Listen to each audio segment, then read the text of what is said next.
নমস্কার। আজকে আমি আপনাদের সঙ্গে কথা বলছি হিমাচল প্রদেশের একটা ছোট্ট গ্রাম, ভারী সুন্দর গ্রাম। গ্রামটার নাম কাসৌলি। কাসৌলি আর কাসৌল কিন্তু এক নয়। কাসৌল মানালি থেকে যেতে হয়, আর এই কাসৌলিটা এটা চণ্ডীগড় থেকে 70 কিলোমিটার। ভারী সুন্দর একটা গ্রাম, পাহাড়ের কোলে ছোট্ট একটা গ্রাম, মূলত ক্যান্টনমেন্ট এরিয়া। আমার আজকে মনে পড়লো আমাদের তালের ওয়ার্কশপের প্রথম পর্বের খবর আপনাদের যখন দিয়েছিলাম, তখন আমি ছিলাম উত্তরবঙ্গের দাওয়াই পানিতে, এবং আজকে আমি দ্বিতীয় পর্বের খবর আপনাদের দিতে চলেছি। আজকে মজার ব্যাপার হলো, আজকে আমি রয়েছি এই মুহূর্তে হিমাচল প্রদেশের কাসৌলিতে। খুব সুন্দর আমাদের হোটেলের, রিসর্টের আমার রুমের বারান্দার থেকে আমি আপনাদের সঙ্গে এই ভিডিওটার মাধ্যমে যোগাযোগ করছি।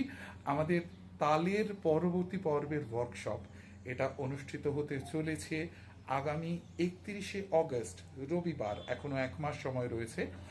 ইজেসিসি, Eastern Zonal Cultural Centre, Salt Lake, আমাদের আগের পর্ব যেখানে হয়েছিল সেখানেই। এবং এটা কিন্তু এবার হবে দুপুরবেলা, আর সন্ধ্যেবেলা নয়। এবার দুপুর 12টা থেকে আরম্ভ করে বিকেল 4টে অবধি টানা আমরা ওয়ার্কশপ করব। আগের বারে অনেক প্রশ্ন রয়ে গেছে, অনেক কিছু, এবং অঞ্জলদা তো অসম্ভব ডিটেলে করান সমস্ত কিছু। সুতরাং অঞ্জলদাই বলেছেন একটু একদম টানা 4 ঘন্টার জন্য ওয়ার্কশপ, না হলে ওয়ার্কশপ জমবে না। ভেরি ওয়েল, আমরা একদম 4 ঘন্টার জন্য ইজেসিসি কর্তৃপক্ষের সঙ্গে কথা বলেছি, তারা রাজি হয়েছেন। গতবার আমরা ম্যাক্সিমাম 50 জনকে অ্যাকোমোডেট করতে পেরেছিলাম, 50 জনই হয়েছেন আমাদের। এবার ইজেসিসি কর্তৃপক্ষের সঙ্গে আমরা আবার কথা বলেছি, তারা ম্যাক্সিমাম ঐকতানে 75 জনকে ওয়ার্কশপের জন্য অ্যালাউ করতে পারেন।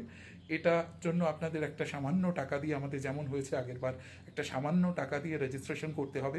আমাদের এই চ্যানেলে একটু খেয়াল রাখুন, আমি কলকাতায় ফিরছি 1 তারিখ, তারপরেই আপনারা এই চ্যানেলে একটা নোটিফিকেশন পাবেন।